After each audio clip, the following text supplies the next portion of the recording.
Recording is on.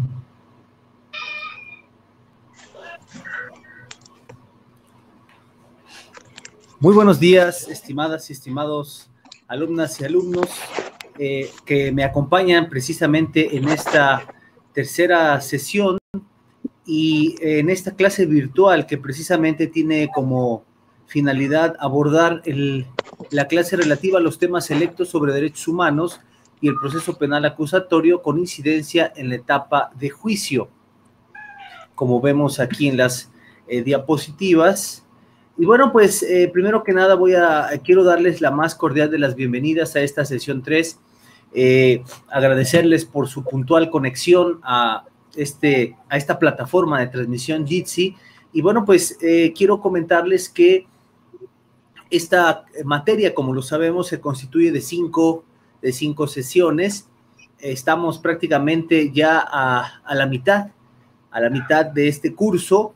Es un curso que, si bien hemos tenido la oportunidad de advertirlo en cuanto a su desarrollo por la vía digital, por la parte virtual, no menos cierto es que el impacto de los contenidos, el abordaje del programa de estudios y las prácticas relativas a las audiencias, a los alegatos y a todo el desarrollo de la etapa de juicio y próximamente de los incidentes, pues se ha cubierto satisfactoriamente. Y bueno, pues procuraremos que los contenidos se aborden y se sigan abordando en lo más posible con el apego, por supuesto, a las expectativas planteadas en los objetivos de los programas. Dicho esto, estimadas y estimados alumnos, y también queridas y queridos cibernautas que nos sintonizan a través de internet, bueno, pues quiero comentarles que el día de hoy abordaremos la clase relativa a los temas selectos sobre derechos humanos y el proceso penal acusatorio con incidencia en la etapa de juicio en el marco de esta precisamente asignatura, etapa de juicio e incidentes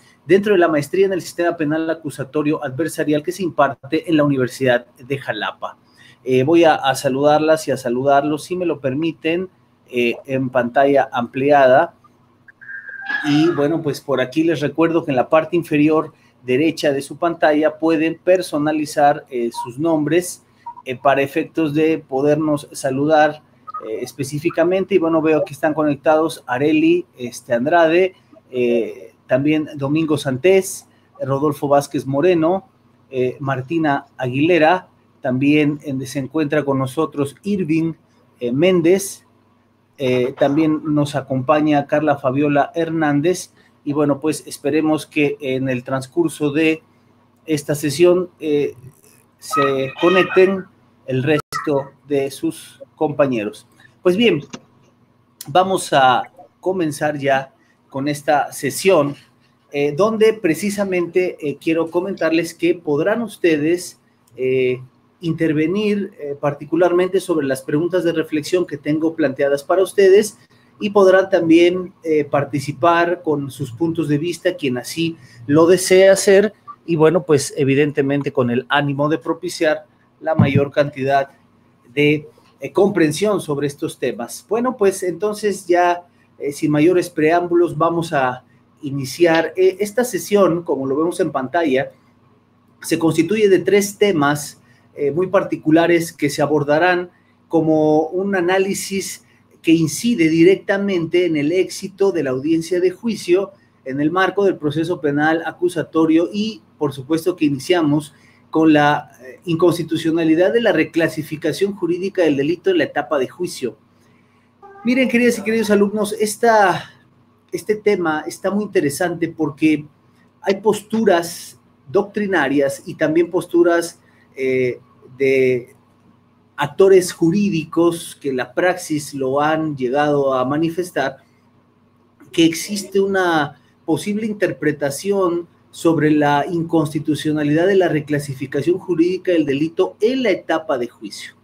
Vamos a ver más adelante que la reclasificación jurídica del acto delictivo puede darse en diferentes etapas del proceso penal, puede proponerse a cargo del fiscal, del propio juez en las diferentes etapas, y puede, como última oportunidad para exponer esa reclasificación, por los alegatos de clausura en la etapa de juicio, o sea, ya en el cierre de la audiencia de debate, ya prácticamente en la cúspide de la conclusión del juicio. Y vamos a analizar si en verdad hay una inconstitucionalidad desde esta visión o en realidad estamos en presencia de una circunstancia que debe seguirse preservando en el aparato jurídico vigente en materia penal. Y escucharé el punto de vista de ustedes. El segundo tópico tiene que ver precisamente con la etapa de juicio oral con relación a personas con discapacidad. Esto que nos refleja y nos revela que en la etapa de juicio el juzgador debe garantizar en todo momento el estricto respeto de los derechos humanos y que, por supuesto, cuando esté en presencia de personas con discapacidad, no solamente el imputado, no solamente la víctima, no solamente la víctima indirecta, no, también cuando estamos en presencia de testigos, testigos expertos, cualquiera que intervenga en el proceso penal acusatorio y que tenga precisamente injerencia en la etapa de juicio, en cualquiera de sus vertientes, que tenga participación directa en las actuaciones, será cobijado por los protocolos de actuación para juzgar con relación a personas con discapacidad. Entonces, bueno, pues eso nos debe quedar muy claro. Y el tercer tópico que se abordará en esta clase virtual tiene que ver con el papel del asesor jurídico en la etapa de juicio oral.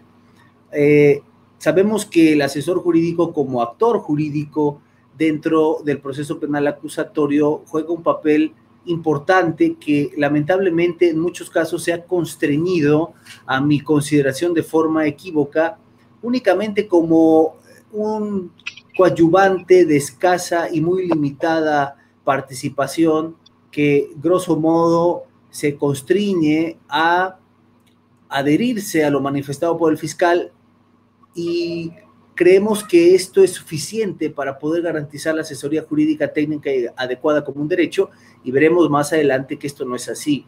El asesor jurídico debe jugar un papel preponderante como representante también de la víctima, e incluso, también veremos, puede discrepar notoriamente con el propio fiscal respecto de los intereses de la víctima del delito.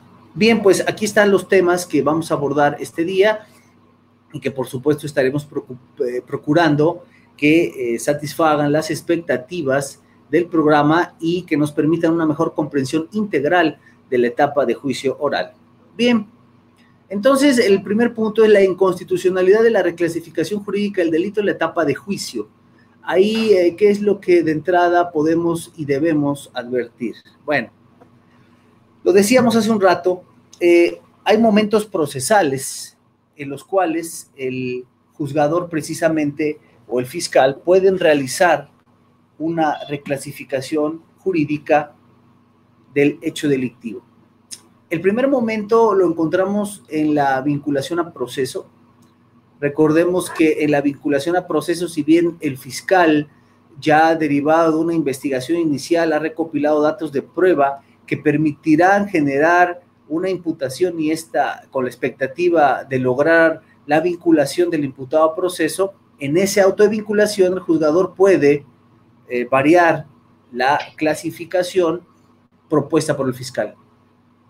Otro momento procesal donde puede haber la reclasificación es en la etapa intermedia, cuando el fiscal genera su acusación y en ese escrito de acusación puede variar la clasificación del acto delictivo, incluso si esta ha sido distinta de la pronunciada en el auto de vinculación o de la que él mismo propuso en etapas previas. Y finalmente, en la etapa de juicio, como lo dice el Código Nacional, en los alegatos de apertura o incluso en los alegatos de clausura, podrá generar una reclasificación del acto delictivo. Aquí lo vemos claramente, cuando se trata de una reclasificación del acto delictivo específicamente planteada en la vinculación a proceso, el sustento es el artículo 316, que, bueno, establece, aquí lo pongo en negrillas, el juez de control podrá otorgarles una reclasificación jurídica distinta a la asignada por el Ministerio Público. Se refiere al juez, evidentemente, quien al advertir los datos de prueba, estos indicios, bajo la óptica de la teoría del caso, bueno, estará entendiendo cuál es la pretensión del fiscal, que como sabemos lleva el impulso procesal, pero finalmente el juzgador en ese auto de vinculación podrá vincular o no al imputado, y si decide vincularlo, lo hará con base en las pretensiones de la fiscalía o bien otorgando una clasificación distinta, una clasificación jurídica distinta, por así considerar que el encuadramiento de esta teoría del caso pues no fue suficiente para precisamente atender a los elementos del tipo del que se trata, del tipo penal, pero sí en otro similar o distinto, y entonces vincular por un delito o clasificar distinto el hecho jurídico presuntamente constitutivo de un delito. En el caso muy particular de la etapa intermedia, bueno, pues también pongo aquí el aspecto medular que deriva del artículo 335 en coordinación con el 324, pues estamos viendo que se advierte la formulación de la acusación y claramente el código nos revela que el Ministerio Público puede modificar su clasificación jurídica preliminar o la clasificación jurídica que haya realizado el juez de control. Y bueno, pues en esa acusación es donde formulará hechos y personas señaladas, pero por supuesto que también aquí se prevé una distinta clasificación que puede plantearse en ese escrito de acusación. Entonces ahí ya llevamos el momento procesal de la vinculación a proceso y este momento del escrito de acusación del fiscal, donde puede haber una variación de la clasificación jurídica del acto delictivo. Pero vamos a pasar entonces al punto procesal que nos ocupa en la materia y asignatura que tenemos precisamente como objeto principal, y es la etapa de juicio. Y el artículo 398 es claro al establecer que la reclasificación jurídica, tanto en el alegato de apertura como en el de clausura, el Ministerio Público, el fiscal, podrá plantear una reclasificación respecto del delito invocado en su escrito de acusación. Esto que nos deja como reflexión y además con mucha claridad, que la reclasificación jurídica del acto delictivo se puede dar en las diferentes etapas del proceso penal de corte acusatorio. Pero otra cosa muy interesante, recordemos que entre las bondades del sistema penal de corte acusatorio y del procedimiento penal acusatorio, y específicamente de todas las etapas, fueron muchas las bondades que se incorporaron y que hacen una discrepancia notoria con el sistema inquisitivo mixto anterior. Pero si ustedes me lo permiten, una de las discrepancias más notorias, entre otras, tiene que ver con la prueba, que sabemos que en el sistema inquisitivo mixto la prueba prácticamente era tasada, se generaba desde el momento en que se presentaba ante la fiscalía, ante el Ministerio Público, y ahí ya eran desahogadas las pruebas ante el fiscal. Y estas se iban sosteniendo a lo largo del procedimiento penal de inquisitivo mixto hasta culminar en la sentencia, pero prácticamente desde el principio ya eran valoradas como pruebas. En el sistema de justicia penal de corte acusatorio sabemos que la prueba va mudando por etapas y va teniendo un impacto específico en cada una de ellas, y empieza como dato de prueba, estos indicios, muda a un medio de prueba, donde pasa un filtro a través de la etapa intermedia y puede derivar en acuerdos probatorios, y finalmente culmina como prueba, y esta se genera como tal en presencia del juzgador, y ahí es la cúspide de la evolución de la prueba a lo largo del proceso penal acusatorio. Pero esto a la par con otra bondad de este sistema es que lo que va mudando también a lo largo del proceso junto con las pruebas no es en sí el delito, sino el hecho presuntamente delictivo. Entonces lo que va a preservarse, mucha gente me preguntaba, entonces pueden irse variando los hechos durante todo el proceso. Bueno, lo que en realidad va variando, porque recordemos que también si hay una manifestación distinta en etapas subsecuentes, se priorizará la que se sostenga en presencia del juzgador en la etapa cúspide, en esa audiencia de debate, pero al mismo tiempo, lo que se va sosteniendo a lo largo del proceso penal acusatorio es en realidad los hechos presuntamente constitutivos del delito. Estos hechos no van a ir cambiando a menos que haya hallazgos particulares o contradicciones notorias en etapas subsecuentes, pero lo que se va preservando en realidad a lo largo de las etapas son los hechos que probablemente son constitutivos de un acto delictivo, y ya la atribución que se le dé jurídica a esos hechos, es decir, el tipo penal que se le aplique con su respectiva clasificación jurídica, eso es en realidad lo que puede ir variando en las diferentes etapas. Y como he explicado hace un instante, esto puede darse desde el auto de vinculación, desde el escrito de acusación e incluso en la etapa de juicio oral a través de los alegatos de apertura o de clausura. Entonces, esto es muy importante comprenderlo porque de aquí deriva prácticamente el debate que aún se sostiene sobre si esto es constitucional o no.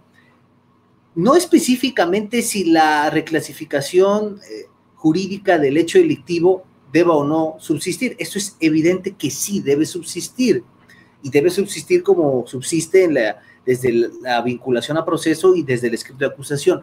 La cuestión radica en si todavía se debe y puede hacer en la etapa de juicio y sobre todo en los alegatos de clausura, donde ya prácticamente estás terminando de invocar todas tus pretensiones, donde ya hubo un desfile probatorio, donde técnicamente ya vas a cerrar con la etapa final, y entonces le dices al juzgador, oye, siempre voy a reclasificar porque ya después de todo lo que advertí en el proceso, me doy cuenta que no me alcanza, yo como fiscal que llevo el impulso procesal, no me alcanza para imputarle este delito, pero sí uno menor, uno de penalidad menor o incluso uno genérico. Entonces, pues quiero replantear la clasificación. Y esto es lo que se ha sostenido en la academia, si en realidad es constitucional o no. Y entonces surge esta siguiente pregunta que vemos en pantalla. ¿Existe una posible vulneración de derechos humanos derivada de la posibilidad de reclasificar los actos delictivos, incluso en el último momento de la audiencia de debate, esto es, los alegatos de clausura? Esta es una pregunta para todas y todos ustedes, para que la reflexionen y que sobre todo, pues, podamos conocer si hay algún punto de vista. Les recuerdo que quien desee manifestar algo tiene que activar su micrófono, de lo contrario no me será posible escucharlos, o también pueden reservar sus comentarios para el final de esta clase virtual. Bueno, pues nuevamente estoy extendiendo la pantalla para saludar a quienes me acompañan en esta clase. Reitero, a Areli Andrade, que está conectada, a Domingo Santés, que también está conectado, a Rodolfo Donaldo Vázquez Moreno está conectado, también tenemos a Martina Aguilera conectada, también nos estás sintonizando en esta clase virtual Irving Méndez, también está Carla Fabiola Hernández, también saludo a Ivette López, que también está con nosotros, saludo a Alejandra Basilio, que también nos sigue, por acá hay otro seguidor que no veo cámara ni nombre, pero bueno, pues las y los saludo, continúo saludándolas y saludándolos, y bueno, pues dejo abierta la pregunta de reflexión. Por aquí les recuerdo que quienes todavía no han puesto su nombre en su mini pantalla, en la parte inferior derecha de su ordenador, en los 3 puntitos de esta pantalla, pueden en el apartado de propiedades o settings, donde dice perfil o profile, ahí pueden ponerle nombre a su pantalla y así puedo yo identificarlas e identificarlos con mayor facilidad. Bien, entonces les regreso a la pantalla principal, donde vemos aquí las diapositivas, y bueno, pues reitero la pregunta de reflexión. ¿Existe una vulneración de derechos humanos derivada de la posibilidad de reclasificar los actos delictivos, incluso en el último momento de la audiencia de debate? Bueno, se pueden dar, grosso modo, 2 posturas. La primera, por supuesto, que tiene que ver con que en realidad de inconstitucional no tiene nada, que la reclasificación es una opción y que finalmente, si el fiscal se ha dado cuenta que derivado de todo el material probatorio expuesto, de los argumentos vertidos, de esos razonamientos lógicos jurídicos sostenidos en presencia del juzgador, no se va a poder acreditar una probable responsabilidad respecto del tipo penal que se ha sostenido y que encuadra con esos hechos, bueno, pues hay la opción de reclasificar y que esto no tendría por qué ser inconstitucional en lo absoluto. Esa es una postura. La otra postura, por supuesto que tiene que ver con una inconstitucionalidad respecto de la reclasificación en los últimos momentos del proceso penal acusatorio, y vamos a ver en qué se sostiene esa postura.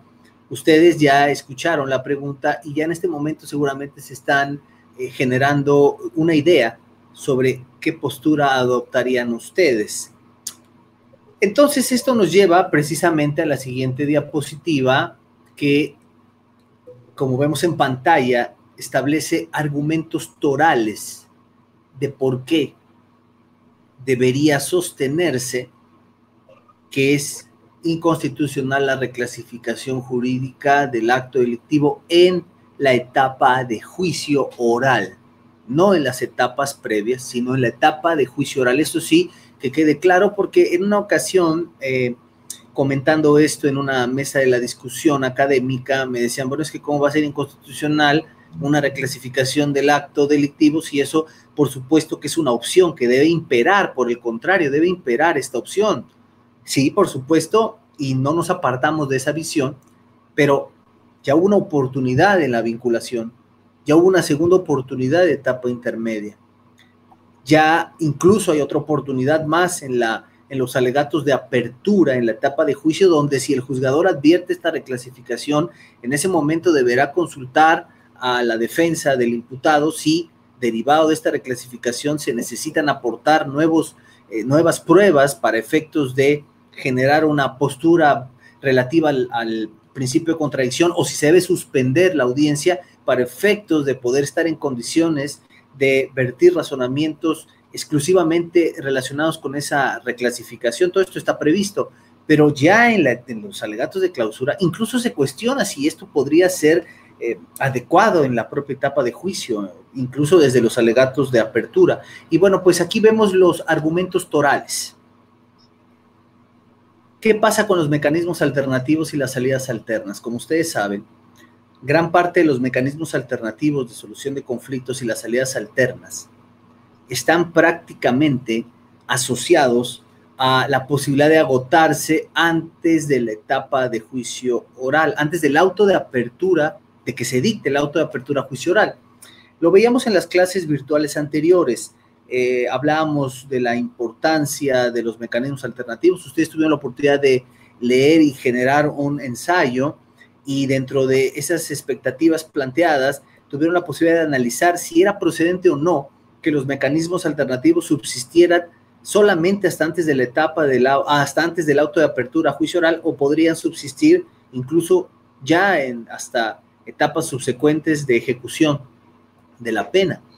Y con independencia de la conclusión a la que hayan llegado, lo cierto es que los mecanismos alternativos y las salidas alternas están típicamente proscritos con posterioridad a que sea dictado el auto de apertura a juicio oral. O sea, ya después del auto de apertura a juicio oral ya no podemos agotar un procedimiento abreviado, un mecanismo alternativo de solución de controversias.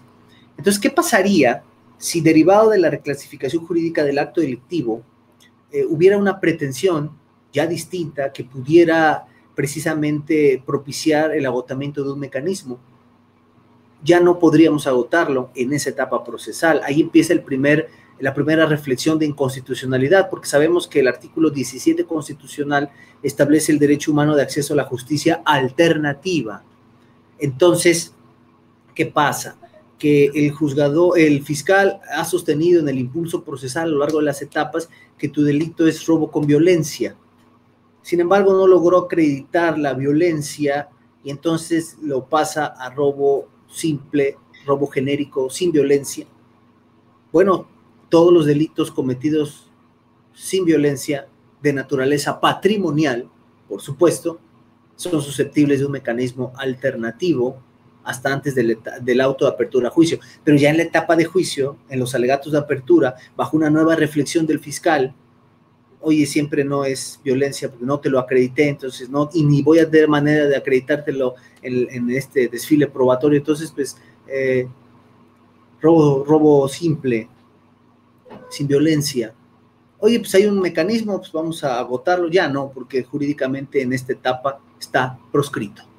Entonces ya ahí vemos que esa reclasificación de último momento en la etapa de juicio oral trastoca el derecho humano de acceso a la justicia alternativa, trastoca los mecanismos alternativos, un procedimiento abreviado que le convenga más al imputado, por ejemplo, en delitos que no ameriten mecanismos alternativos, pero sí esta salida alterna, una forma de terminación anticipada. Bueno, pues, oye, finalmente tú, fiscal, ahora me estás sosteniendo en tus acusaciones un delito que, bajo la óptica de un procedimiento abreviado, pudiera generar una mejor negociación respecto de la pena, y entonces ahí sí me convendría agotar esta forma de terminación anticipada, pero ya no se podría en la etapa de juicio oral. Entonces, la primera reflexión como argumento toral para estimar que pudiera ser inconstitucional esta reclasificación en la etapa de juicio oral, bueno, tiene que ver con las salidas alternas, los mecanismos alternativos y estas formas de terminación anticipada, reitero, típicamente proscritas ya en la etapa de juicio oral. Otro aspecto de la reclasificación jurídica del acto delictivo de último momento lo advertimos, por supuesto, con estos filtros previos de la prueba en etapas anteriores. Yo he dicho al inicio de esta clase virtual que las pruebas van mudando, datos de prueba, medios de prueba y finalmente la prueba que en presencia del juzgador se genera, y ya con este principio de inmediación donde el juzgador advierte la cúspide de la evolución de la prueba, ya le puede dar tal categoría y ya puede servir como un medio de convicción que repercuta en la orientación del sentido del fallo. Sin embargo, ¿qué pasa? ¿Qué ha pasado con la prueba que se pretende se genere ya en esta etapa de juicio oral, en esa audiencia de debate? ¿Qué ha pasado anteriormente? Cuando fue indicio, dato de prueba, cuando mudó a medio de prueba e incluso cuando derivaron los posibles acuerdos probatorios, donde pudieron incluso descartarse aquellas pruebas superabundantes, imprudentes, intrascendentes. Bueno, estos filtros, bajo la óptica de una reclasificación jurídica, donde el juzgador está obligado a decirle al imputado: oye, hay una propuesta de reclasificación, vamos a tener, te voy a dar la oportunidad de que tú puedas vertir material probatorio respecto a esta reclasificación, o bien que se suspenda la audiencia para efectos de poder estar en condiciones de atender a esta reclasificación. Bueno, esto ya no daría oportunidad, o más bien, siendo en la última etapa del proceso penal acusatorio, extinguió por completo todo ese antecedente evolutivo de la prueba que, mediante filtros y valoraciones anteriores, bueno, ya genera que en la audiencia de debate, pues prácticamente lleguen pulidas estas pruebas a efectos de generarse en presencia del juzgador, cuestión que ya no tendría posibilidades cuando se invoca esta reclasificación en etapa de juicio oral, que ya es la última, y por tanto, bueno, habría que generar un esfuerzo directo de proyección de prueba sin haber tenido oportunidad de un análisis más profundo y toda esta serie de filtros que caracterizan a la prueba en etapas previas. Otro elemento que también es un argumento interesante para sostener la inconstitucionalidad de la reclasificación jurídica del acto delictivo es este principio indubio pro reo. El principio indubio pro reo es el principio que reza que en caso de existir una duda razonable deberá favorecerse al reo. Sin embargo, hay juzgadores que han sostenido que este principio se ha entendido de manera contraria, cuando en realidad el principio que impera supuestamente es indubio pro ministerio público, es decir, cuando hay duda, pues vamos a entender que el fiscal es el que ha dado el impulso procesal. ¿Por qué este principio indubio pro ministerio público, que no debería entenderse así, por supuesto, pudiera darse en esta etapa y sobre todo al tratarse de reclasificación jurídica? Porque precisamente, ¿qué pasa si yo llego a una etapa de audiencia de juicio oral y todo el camino previo, desde la investigación inicial, complementaria, etapa intermedia, el fiscal, mediante ese impulso procesal, ha sostenido en todo momento que yo soy penalmente responsable de un tipo penal, de un acto delictivo, aparentemente que podrá ser probado? Y en la etapa final me dice: oye, no es ese tu delito, en realidad me equivoqué, o ya hice una nueva reflexión y el delito que se te atribuye es distinto. Oye, si es distinto, entonces tienes duda respecto de la aplicación de ese tipo penal al caso concreto del que se trata. Entonces debe operar esa duda razonable y, por tanto, desestimar la imputación y en su momento acusación formulada en mi contra. Sin embargo, esto no es así. Si lo puedo expresar en términos coloquiales, podría decirles que es una oportunidad de poder enmendar los errores cometidos en etapas previas y ante la imposibilidad real de sostener la acusación respecto de un determinado delito, pues ahora en la cúspide del proceso penal acusatorio te varió el delito porque no tuve oportunidad de acreditarte lo que he sostenido a lo largo del juicio. Es como un premio de consolación según la doctrina, donde ya no pude imputarte un delito grave, pero bueno, lo que te pueda yo imputar y lo que yo pueda sostener como acusación y lo que pueda, la penalidad que pueda yo atribuirte es mejor que nada. Entonces, eso pudiera trastocar este principio indebido pro reo y esta es la visión generalizada que se plantea en la doctrina. Y entonces esto a su vez trae como consecuencia este último punto de reflexión que tiene que ver con esa representación técnica y adecuada.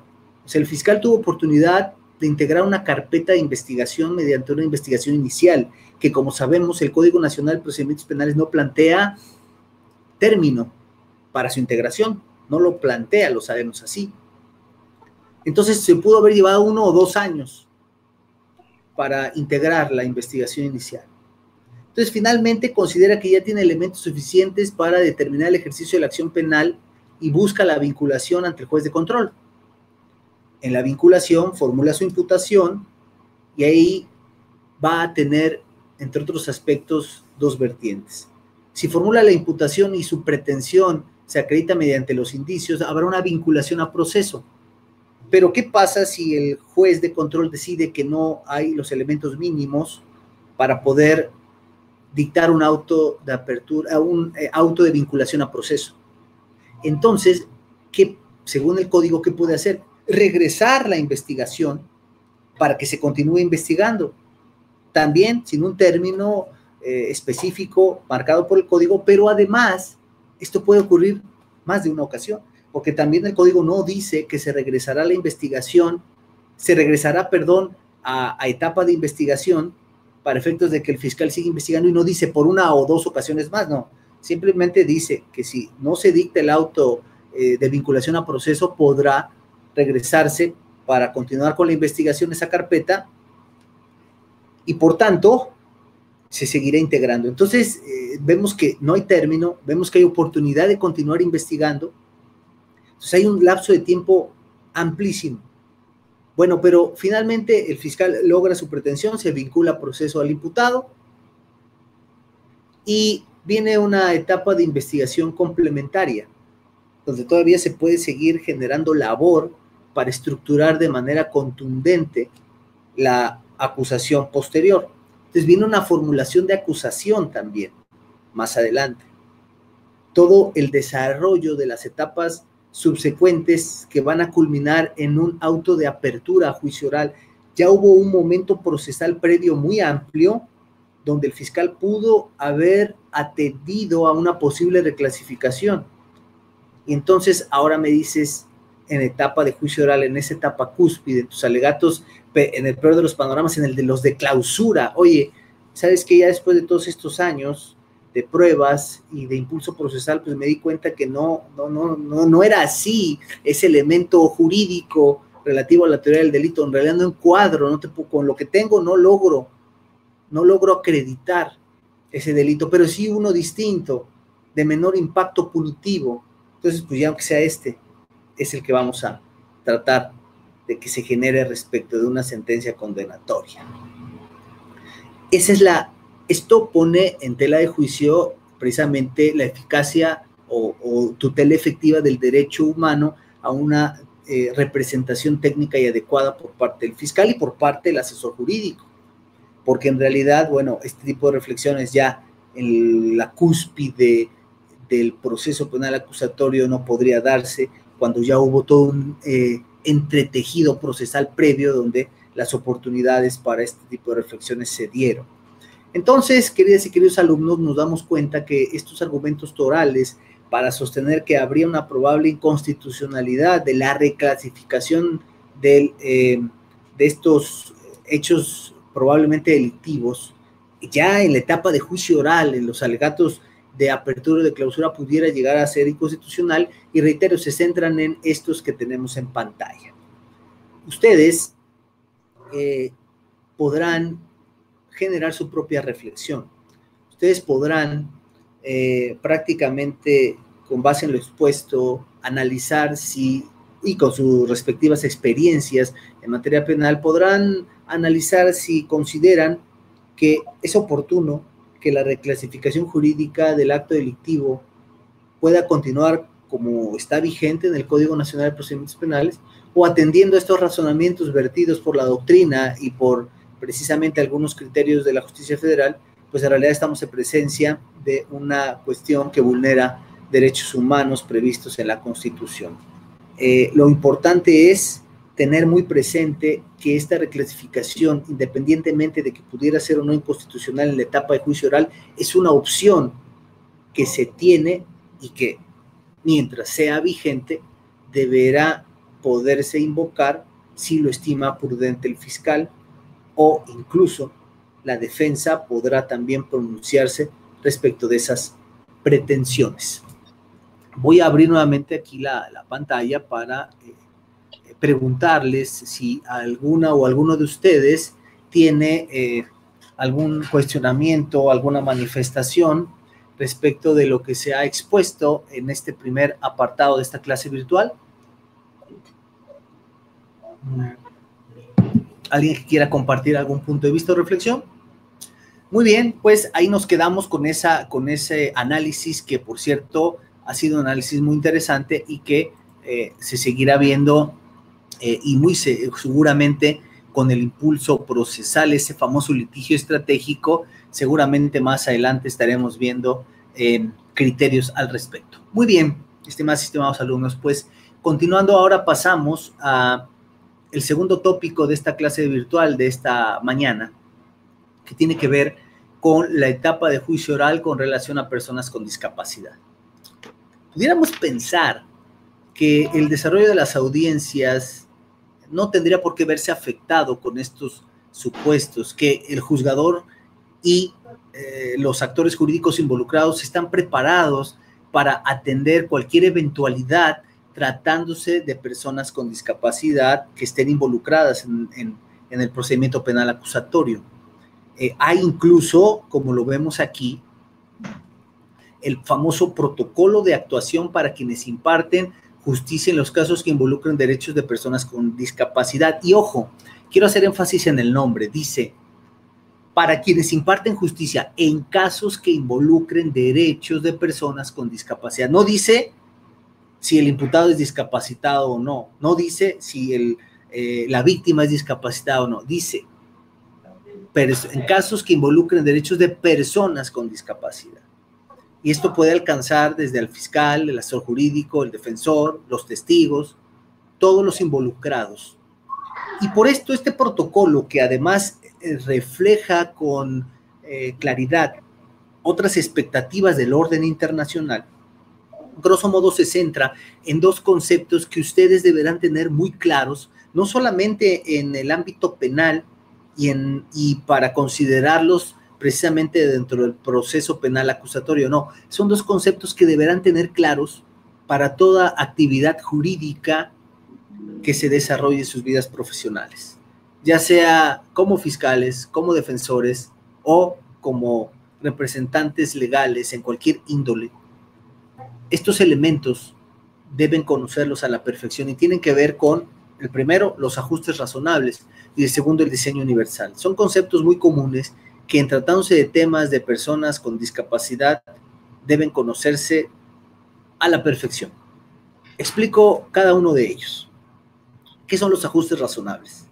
Los ajustes razonables, estimadas y estimados alumnos, queridas y queridos cibernautas, son todas aquellas medidas que podrá adoptar el juzgador o también los involucrados en un proceso jurídico con anuencia del juzgador a efectos de poder garantizar la libre intervención de las personas con discapacidad en el proceso jurídico del que se trate.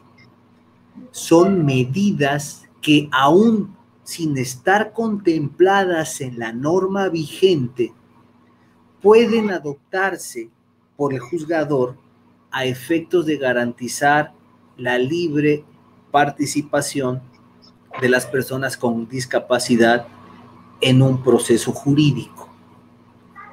Y una persona formalista con una visión bastante apegada, bastante positivista, apegada a la norma, pudiera decir, es que lo que no está en la ley no puede llevarse a cabo.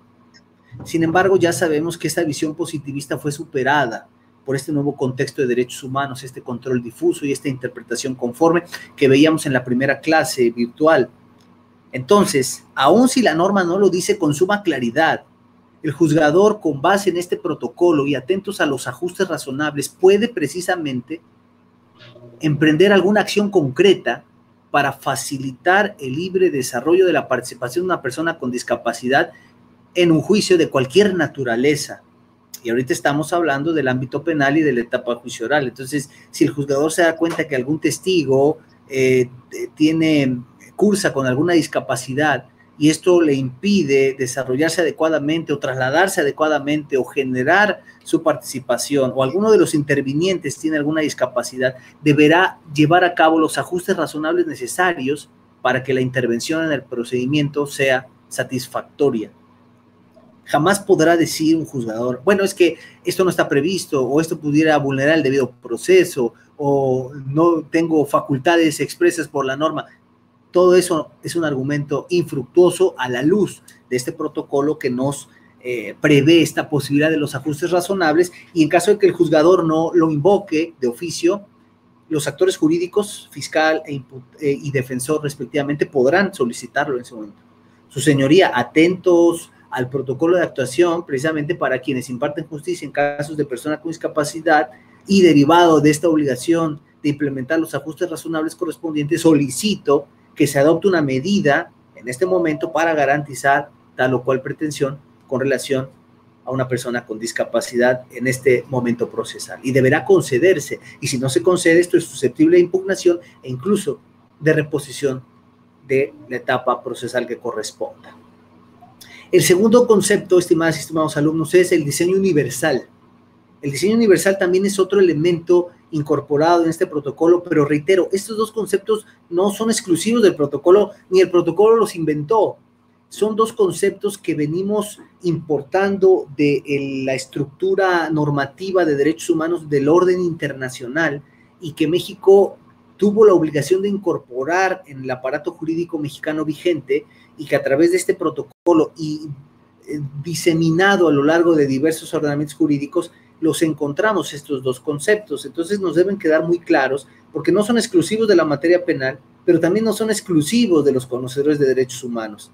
Yo les he dicho en clases previas que el jurista especializado en materia penal y particularmente en el proceso penal acusatorio no debe ser ajeno a los conceptos de derechos humanos que puedan invocarse en las etapas procesales correspondientes de naturaleza penal, porque de esto puede depender el éxito o no en las pretensiones respecto a la sentencia. Entonces, diseño universal. El diseño universal son toda la serie de acciones que se van a emprender para efectos de que el entorno pueda ser propicio para las personas con discapacidad y exista cada vez una menor brecha de discrepancia entre el acceso a los derechos de las personas con discapacidad y las personas que no tienen discapacidad. Esto es, que debemos comenzar a establecer una visión integral donde se generen juzgados, instituciones, infraestructura, y que todo vaya generándose con base en una visión inclusiva, es decir, rampas en todos los juzgados, accesos para personas con discapacidad en todos los establecimientos. Por eso se llama diseño universal, porque el crecimiento del desarrollo social, jurisdiccional y de infraestructura deberá generarse con base en esa inclusión. Pero vemos que todavía hay juzgados que no tienen espacios para sillas de ruedas, que no tienen espacios para rampas, no tienen ni siquiera espacios para estacionamiento, que ya es una disposición normativa en precisamente estos ordenamientos de desarrollo urbano y de infraestructura. Entonces, ¿qué pasa si hay un testigo que está en silla de ruedas y que está afuera de la sala de audiencia y no puede entrar porque no hay rampa y ni siquiera hay espacio para su silla? Pues el juzgador deberá tomarlo como un testimonio especial, pero también deberá implementar los ajustes razonables necesarios para tomarle su testimonio bajo las formalidades esenciales del procedimiento. Y si esto no ocurre así, se vulneran derechos humanos, y si esto pasa, puede derivar en la reposición del procedimiento o la nulidad de lo actuado. Entonces, vemos aquí en la siguiente diapositiva este criterio que les comparto. Personas con discapacidad intelectual en el procedimiento penal acusatorio. Medidas que el juzgador debe implementar para salvaguardar sus derechos de acceso a la justicia y al debido proceso. Este criterio, grosso modo, lo escogí porque nos habla precisamente de este diseño, de este modelo social inclusivo que deberá prever estas circunstancias, y cuando el juzgador vea que no se puede garantizar la libre intervención de una persona con discapacidad en el proceso penal acusatorio, deberá llegarse de estas dos poderosas herramientas, y específicamente la de los ajustes razonables. Deberá buscar que se generen los ajustes razonables necesarios para garantizar precisamente el desarrollo de una persona con discapacidad en la etapa procesal que corresponda. Entonces, esto va de la mano con este artículo 366 que vemos ahora en pantalla, que habla sobre los testimonios especiales, y aquí en negrillas, en esta filmina, les puse la parte medular del artículo. Por estar físicamente impedidas, serán examinadas en el lugar donde se encuentren, y su testimonio será transmitido por sistemas de reproducción a distancia. Yo se los decía, si una persona no se puede trasladar directamente a las instalaciones, bueno, podrán implementarse las medidas necesarias que aquí están previstas, pero no siempre están previstas. Y no siempre se pueden catalogar como un testimonio especial. Por ejemplo, aquí viene esa pregunta de reflexión. El testimonio de una persona sordomuda a través del lenguaje de señas, ojo, avalado por un intérprete en audiencia, puede ser susceptible de impugnación en cuanto a su alcance y valor probatorio. Imagínense que hay una prueba nueva o una prueba superveniente. Te enteraste que hay un testigo clave para desacreditar la acusación de la fiscalía, y de esto te enteras en etapas subsecuentes, donde prácticamente de eso depende el éxito de la sentencia en favor de tu representado, pero resulta que el testigo es una persona sordomuda, y entonces necesitas incorporar un intérprete del lenguaje de señas que pueda transmitir lo expresado por ese testigo a precisamente la videograbación de la audiencia, y que esto tenga efectos en la sentencia. Pero resulta que pues la parte contraria objeta y dice: es que eso no está previsto en el código, es que eso no dice dentro del apartado de testimonios especiales. Entonces, pues no se le puede permitir precisamente este intérprete no puede entrar si no se cumplen ciertas formalidades esenciales que no están previstas. Bueno, pero puede haber un ajuste razonable que deriva del protocolo previamente invocado, y que si es necesario para el éxito del procedimiento, bueno, pues deberá incorporarse. No hay manera de evitar que se incorpore, aun si expresamente no está establecido por la norma, por citar uno de tantos ejemplos que se pueden suscitar con relación al acceso a la justicia en tratándose de personas con discapacidad. Entonces, ahí tenemos ya una pregunta de reflexión que también debemos ponderar, pero recordar que en todo momento ustedes, sea el rol de fiscales, de jueces o de defensores o de asesores jurídicos, deberán tener en cuenta que los ajustes razonables son una herramienta sumamente poderosa en tratándose de personas con discapacidad cuando estén involucradas en el desarrollo del procedimiento penal acusatorio en un juicio y un caso concreto. Bien, finalmente, estimadas y estimados alumnos, vamos a ver que hay el último tópico que tiene que ver con el papel del asesor jurídico en la etapa de juicio oral. Reitero, esto es muy importante porque estamos acostumbrados a ver en las audiencias y también a ver prácticamente en videos que se nos comparten de ejercicios procesales, que el papel del asesor jurídico en muchos de los casos se limita a la siguiente frase: algo que manifestar por parte del asesor. Sí, su señoría, me adhiero a lo manifestado por el fiscal. Fantástico. Algo más que agregar, nada, su señoría.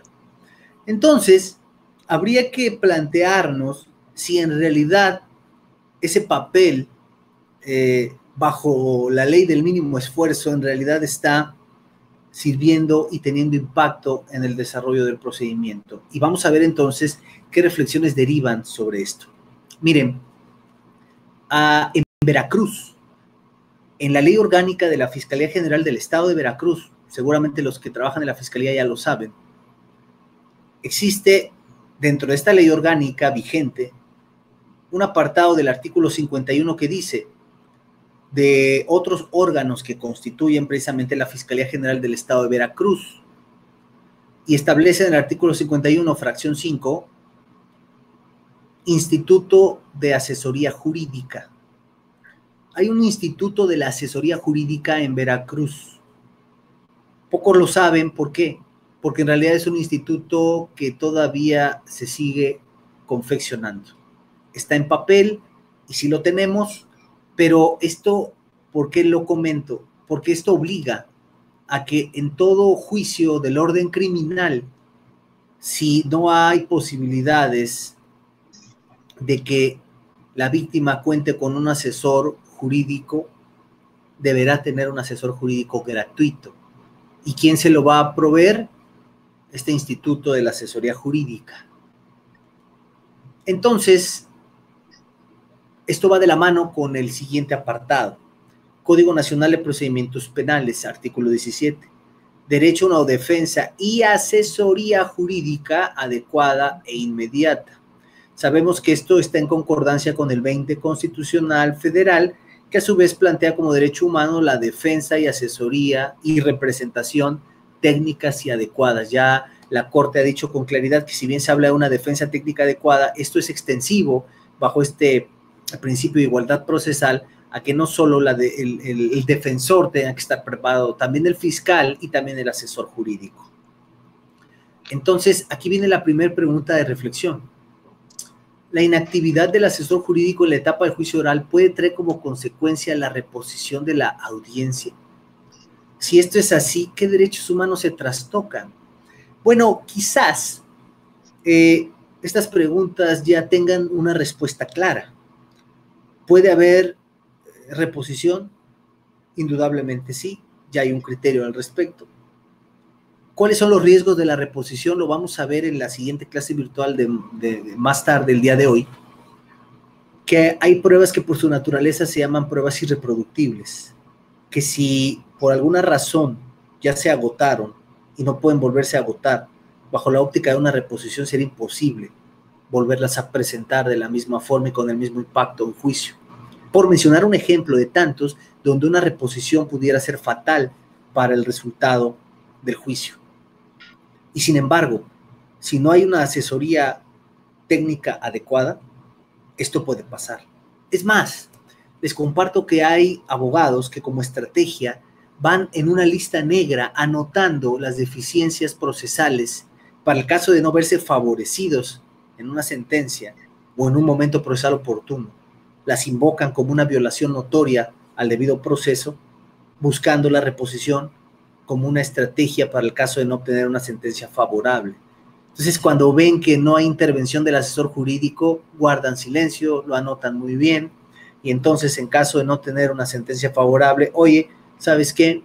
Nos damos cuenta del audio y video de la audiencia que el asesor jurídico permaneció callado, ni siquiera dijo que se adhería a lo manifestado, o el juzgador no le preguntó si tenía algo más que manifestar, o habiéndoselo preguntado, guardó silencio. La pasividad de esta naturaleza por parte del asesor jurídico viola flagrantemente derechos humanos, y por tanto puede ser susceptible de reposición. Pero ojo, respecto de esto que estoy comentando, ya hubo 2 criterios de la justicia federal encontrados, muy interesantes. Fue un debate muy interesante porque se sostuvo que, por una parte, sostenía un criterio: oye, el hecho de que el asesor jurídico no haya dicho nada no es una cuestión que trascienda en el fallo, porque si no tienes manera de saber si lo que iba a decir era me adhiero a lo manifestado por el fiscal, o si iba a decir algo distinto, no sabemos si eso distinto en realidad iba a repercutir en el fallo, entonces no tendrías por qué reponer. Pero la otra postura, por la que muchos se decantan de manera más notoria, es que precisamente al no conocer la pretensión del asesor jurídico o al no haber existido una asesoría jurídica técnica y adecuada, potencialmente se está coartando el derecho de una sentencia con un resultado distinto. Efectivamente, no tienes manera de saber qué iba a decir, pero su pasividad en un caso contrario de una buena asesoría jurídica pudiera haber repercutido en el fallo. Entonces no puedes dejar en estado de indefensión a la víctima respecto de esa pasividad extrema del asesor jurídico, y por tanto hay que reponer para ver si en realidad algo productivo para la audiencia se pudo decir a cargo del asesor jurídico. Entonces las 2 posturas son interesantes, pero actualmente la que ha tomado más fuerza es la reposición. Y entonces, derivado de esto, viene la siguiente reflexión. ¿Puede estar en desacuerdo la asesoría jurídica y la fiscalía respecto de la representación de la víctima? Si es así, piensen en un ejemplo. Y esto también se los dejo a la reflexión, a menos que alguien quiera hacer uso de la voz en este momento, activando su micrófono lo puede hacer. Pero si no, aquí está la reflexión, queridas y queridos alumnos. ¿Pueden estar en desacuerdo la asesoría jurídica, ojo, y la fiscalía respecto de la representación de la víctima? Bueno, más concretamente, la asesoría jurídica gratuita, la que se provee a cargo del Estado, me refiero a aquel que se manda del Instituto de la Asesoría Jurídica. Porque, bueno, es evidente que si hay un asesor jurídico privado, particular, y este advierte una anomalía por parte del fiscal, bueno, indudablemente estará en desacuerdo.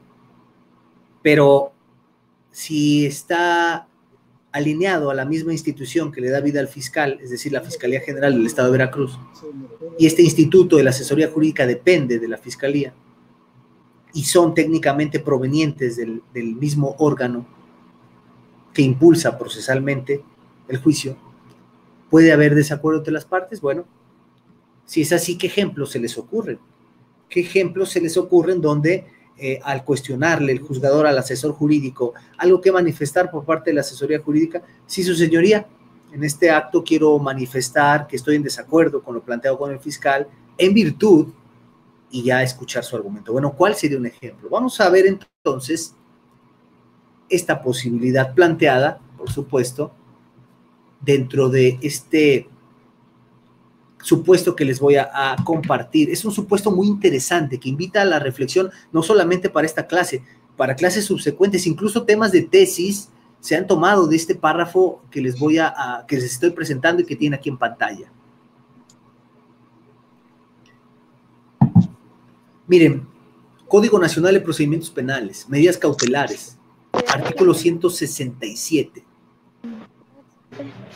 Causas de procedencia. Ojo, lectura de este párrafo que a mi consideración debe modificarse con extrema urgencia.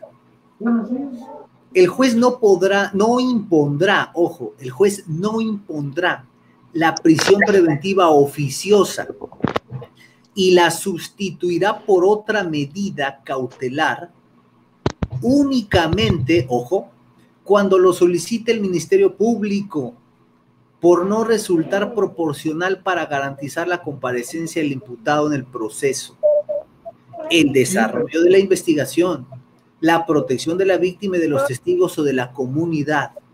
Ojo, dicha solicitud deberá contar con la autorización del titular de la Procuraduría o el funcionario que en él delegue esta facultad. Imagínense ustedes qué impacto tiene este párrafo del 167 del Código Nacional de Procedimientos Penales, porque está planteando, ojo, la posibilidad de que el juez no imponga la medida cautelar de prisión preventiva oficiosa prevista en el artículo 19 Constitucional Federal. O sea, ahora resulta que el Ministerio Público le va a decir al juez qué hacer respecto de una facultad exclusiva del 19 Constitucional. Pero bueno, aquí el código lo plantea. O sea, el Ministerio Público, si así lo decide, le podrá decir al juez, no le impongas, porque yo considero que no es proporcional. Y para que esto ocurra, únicamente debe existir el requisito de que el fiscal tenga autorización del titular de la fiscalía o quien en él delegue las funciones. O sea, que si el fiscal le delegó esa función al oficial mayor o le delegó la función a algún fiscal regional, bueno, con eso es suficiente para que con esa autorización el fiscal diga, oye, pues sí, es que fue homicidio calificado, una violación, con todas las agravantes que conocemos, pero pues yo considero que no es proporcional. Entonces, yo con base en el 167 fiscal te pido, pues que no la apliques precisamente, no la impongas. Imagínense ustedes qué puede decir un asesor jurídico. Ojo, asesor jurídico también gratuito, que proviene también de la fiscalía. ¿Habrá posibilidades de que discrepen en puntos de vista? Pero bueno, vamos a pensar que hay una asesoría jurídica técnica y adecuada. Su señoría, en este acto vengo a manifestar que discrepo notoriamente con la manifestación de la fiscalía con relación a su solicitud de no imponer esta medida cautelar de prisión preventiva oficiosa y sustituirla por otra menos agresiva. Estoy en total desacuerdo, pues el numeral 167 trastoca derechos humanos, vulnera el 19 constitucional, pero además puede coartar el acceso a la justicia y dejar en estado de indefensión a la víctima y al mismo tiempo no garantizar la reparación del daño por un temor fundado y expreso de la sustracción de la acción de la justicia. Entre otros argumentos, con perspectiva de derechos humanos, este numeral podría tacharse de inconstitucional bajo el control difuso, pedirse que se desaplique en todo o en parte. Pero bueno, eso es un asesor jurídico que en realidad está formado con esta visión de derechos humanos. Si no es así, si es más institucional que promotor de derechos humanos, dirá, me adhiero a lo manifestado por el fiscal. De entrada, una de las reflexiones es que la asesoría jurídica gratuita, este instituto no debería depender de la fiscalía, eso es indudable. Porque aunque la fiscalía en general es autónoma, pues técnicamente el asesor jurídico dependería de un instituto que a su vez forma parte de la fiscalía. Y si la instrucción la está avalando el fiscal y le está diciendo, oye, yo te estoy dando autorización fiscal para que le digas al juez que no imponga una medida cautelar de prisión preventiva oficiosa, pues difícilmente el asesor jurídico va a decir, pues a mí me vale lo que diga nuestro jefe, pero yo fiscal voy a refutarte como asesor jurídico, atentos a este derecho humano de asesoría jurídica técnica y adecuada.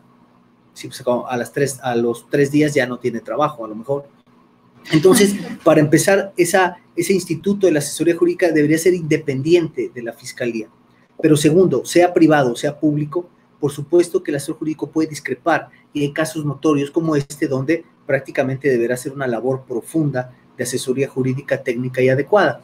Pero además este numeral nos sigue invitando a diversas reflexiones, porque en realidad estamos viendo que este parrafito se diseñó como una puerta de escape a las medidas cautelares oficiosas y específicamente a la prisión preventiva oficiosa prevista en el 19, donde el fiscal prácticamente le está diciendo al juzgador lo que puede o no puede hacer respecto a una facultad exclusiva según la Constitución.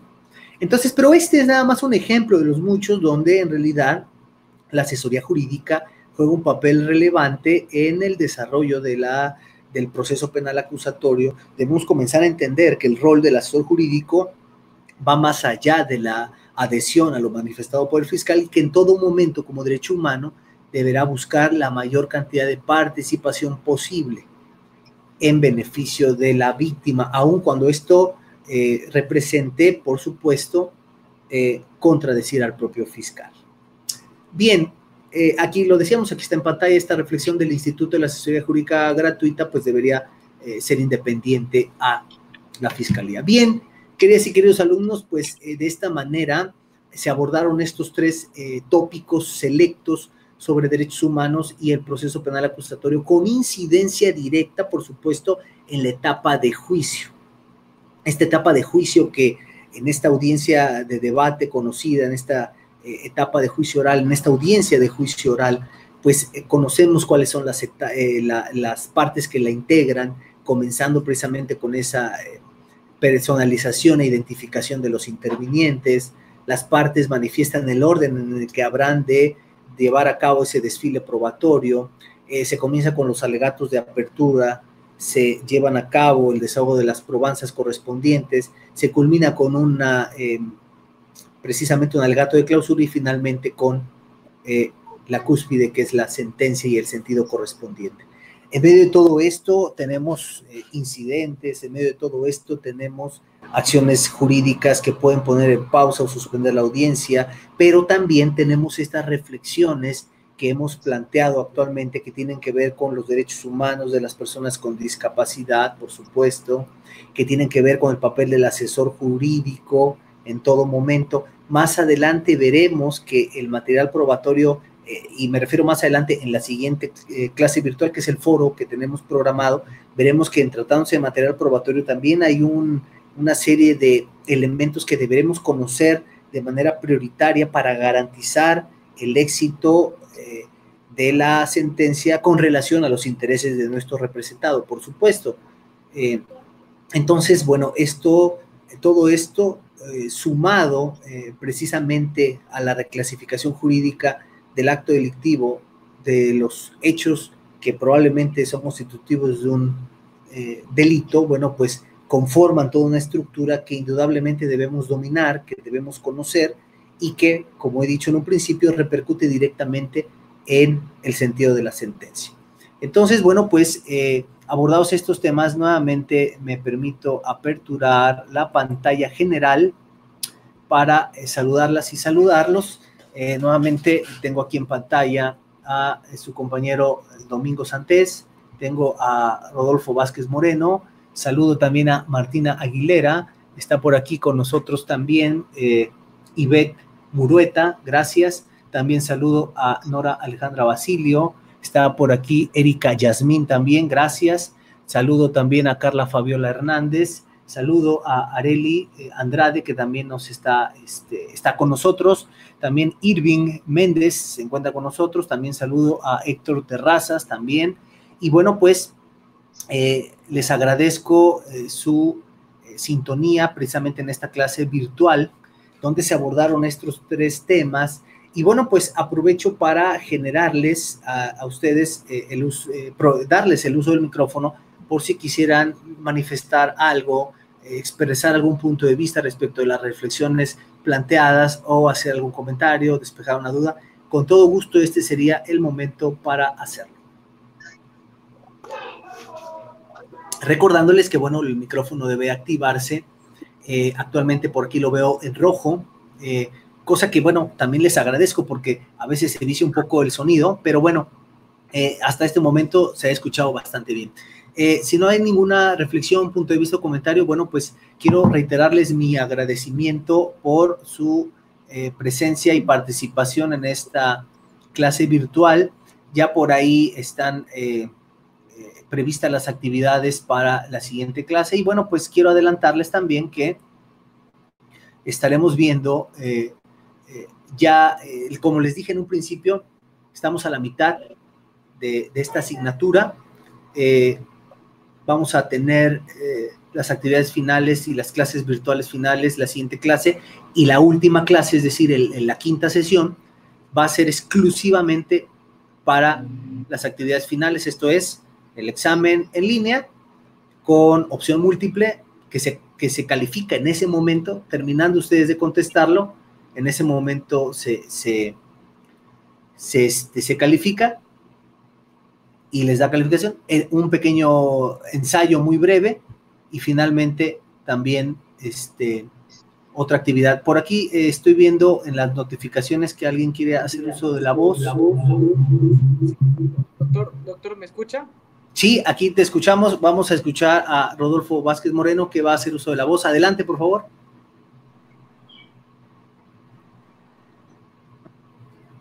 En el caso de la justicia federal respecto de lo del asesor jurídico privado en la parte con la fiscalía, ¿pasa lo mismo que con el ámbito estatal? Específicamente te refieres a que si ocurre lo mismo en el ámbito federal. Ajá, respecto de un asesor jurídico gratuito, es correcto. ¿Dependiente de la Fiscalía General o del Poder Judicial Federal?